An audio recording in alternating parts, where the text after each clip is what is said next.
10, the Honourable Damien O'Connor. Thank you, Mr Speaker. My question is to the Minister of Biosecurity. Does he agree with the statements made by John Lancashire and Stu Wadey, President of Waikato Federated Farmers, in the Dom Post yesterday, that New Zealand is exposed to greater risk of incursions or exotic pests at our borders as a result of the fast-tracking of tourists, the attempts to abolish import restrictions, and his axing of 60 frontline border staff?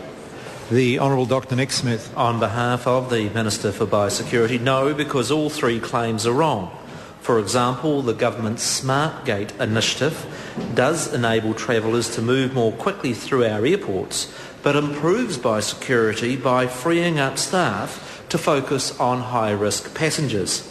Equally so, the government's new initiative to transfer X-ray images electronically from the port of departure rather than re-X-raying those same bags on arrival improves efficiency, but does not in any way compromise biosecurity. The Honourable Damien O'Connor. Supplementary, Mr Speaker.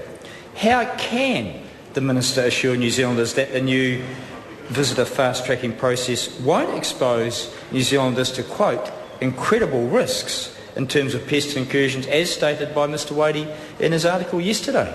The Honourable Dr Nick Smith. Speaker, New Zealand's biosecurity systems are world-class, but that should not get in the way of using smart technology to try and support New Zealand's very important visitor industry. And with New Zealand hosting the Rugby World Cup, using smart technology likes of SmartGate, or alternatively the transfer of X-ray data that has been taken at the airport of departure, is a really good way in which we can have a more efficient transfer of passengers through the airport while at the same time providing for New Zealand's very important biosecurity. The Honourable Damien O'Connor. Supplementary, Mr Speaker. Is he willing to redraft the government industry agreement in the Biosecurity Bill before the Primary Production Select Committee, given the strong opposition from submitters, including today the Meat Industry Association, who stated that, quote, industry will be required to write a blank cheque before any action will be taken, unquote, on incursions, and if not, why not? The Honourable Dr Nick Smith. Mr Speaker, the member's claims are incorrect.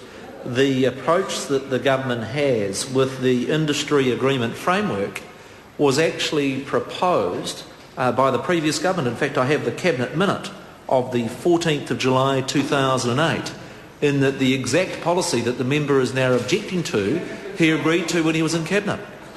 The Honourable Damien O'Connor.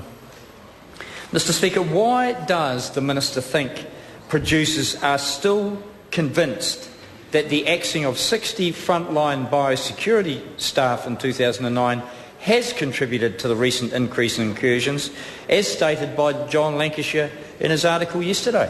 The Honourable Dr Nick Smith. Firstly, because the number of 60 is incorrect, the correct number is 19. And let me also clarify that the number of import staff in biosecurity increases and decreases with the amount of imports. There are a lot less imported cars coming into New Zealand, and biosecurity staff numbers have gone down accordingly. Now, that is a natural consequence of this government's policies of rebalancing the New Zealand economy, because unlike the importing that occurred hugely unaffordable under the previous government, New Zealanders are taking a more cautious approach and importing less. Question number